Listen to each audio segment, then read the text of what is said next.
Hello everybody, my name is Teresa and I want to tell you a story about my dad and a miracle that happened to him when he was young. I think he was like 12 or 13 when this happened.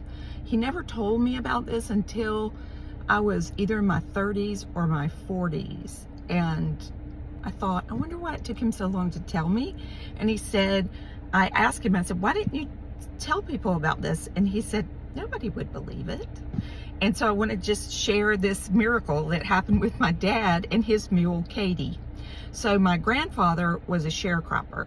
And so my dad was pulled out of school to help my grandfather quite a lot. My dad was really smart. He did well in school, but he didn't get to finish school because they would pull him out, to work.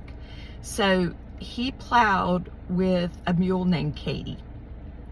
And they were doing something, and I'm not a farmer, so I don't know exactly what this means, but this would have been in the 30s because my dad was born in 24, and he remembered that, like, starting to work when he was 8 or 9, and he was my grandfather's oldest son, and so he worked with him. And so anyway, so my dad, like I said, he was probably 12 or 13 years old, and they were doing something, and I don't really understand that. Like I said, I'm not a farmer.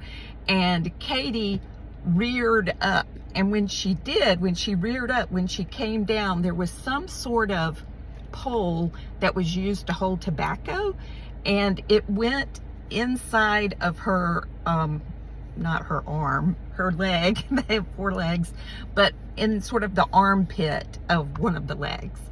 And Dad said that his dad was there, but that blood just started gushing out of Katie. And my dad didn't know what to do, of course, and neither did my grandpa.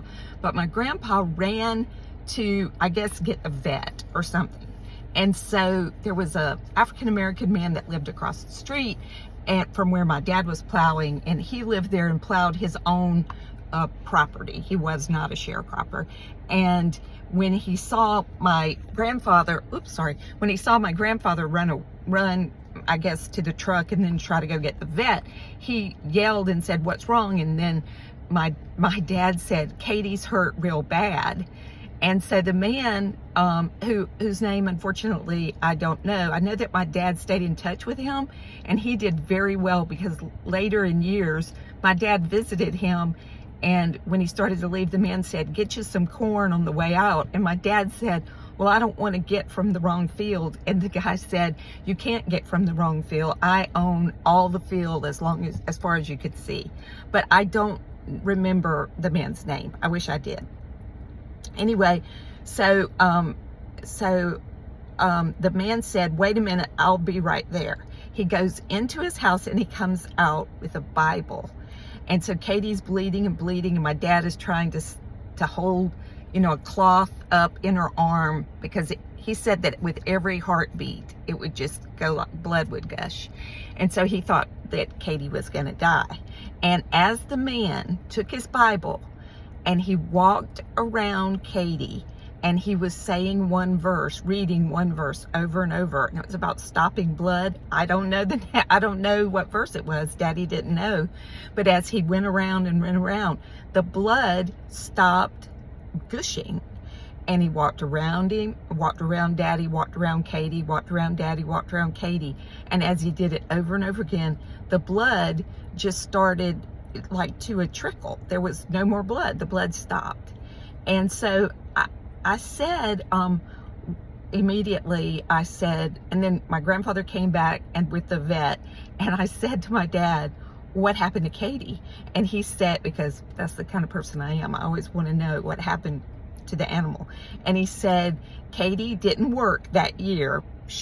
Every day Daddy had to, like, put some sort of, like, poultice or some sort of thing on Katie's right under her leg, and let it do its thing. But by the next year, she was totally fine. She didn't have a limp. She was able to work, no problem." So I think, that was a miracle. To me, that's a miracle, because if the man hadn't been home, if he hadn't seen Dad, then Katie would have died. And it's like, well, Katie was just a mule, but he was my grandfather and my dad's only way of really making any money at that time. It's the 30s. And so they needed Katie. They were able to borrow a mule and that kind of stuff, but it's just like a miracle to me. And I asked him, I said, why didn't you share this miracle with people? This is a miracle. And he said, nobody would believe me anyway. So I think if we all start sharing our miracles, that it's a good story. We should all be looking up and finding good stories. Anyway, that's the story of my dad and Katie. Bye.